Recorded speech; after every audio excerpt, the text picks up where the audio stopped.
Okay,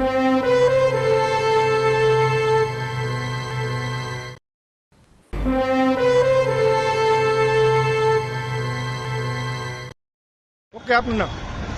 Ghanshyam Gorasiya. આજે સરદાર યુવા સંગઠન દ્વારા જે કાજલ કે જે એની વાત હિન્દુસ્તાની લખે પણ ખરેખરમાં હિન્દુસ્તાની છે નહીં, જે હિન્દુસ્તાની હોય કોઈ પણ સમાજ માટે બહેનો દીકરીઓ માટે આવો શબ્દ ન વાપરે।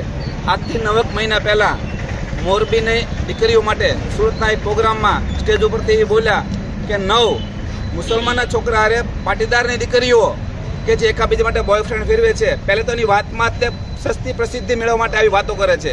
જો આને ખબર હોય કે 7 દીકરીઓ પોતાના પપ્પા પાસેથી પૈસા લઈને મુસલમાન છોકરા લવ જેહાદ માટે કામ કરતી હોય અને બીજા સમાજના દીકરાઓ માટે પૈસા ઘરમાંથી ચોરે છે, તો એના વાલીને બોલાવીને સમજાવવાની કોશિશ કેમ ન કરી? ફક્ત ને ફક્ત મીડિયામાં હાઇલાઇટ થવા માટે સસ્તી પ્રસિદ્ધિ મને બનાવી બેઠેલી વાતો છે અને આ વાત તદ્દન ખોટી છે। અને કોઈ પણ સમાજની દીકરીઓ માટે કે જેમ કે બહાર કોલેજમાં ભણતી હતી ને ઉંમર બોલે છે 15 થી 16 વર્ષ, એટલે આ વાત કોઈ મેળ આવતો નથી।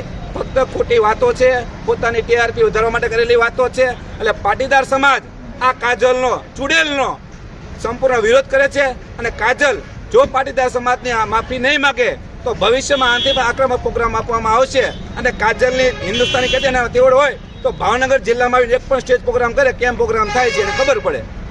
જય સરદાર!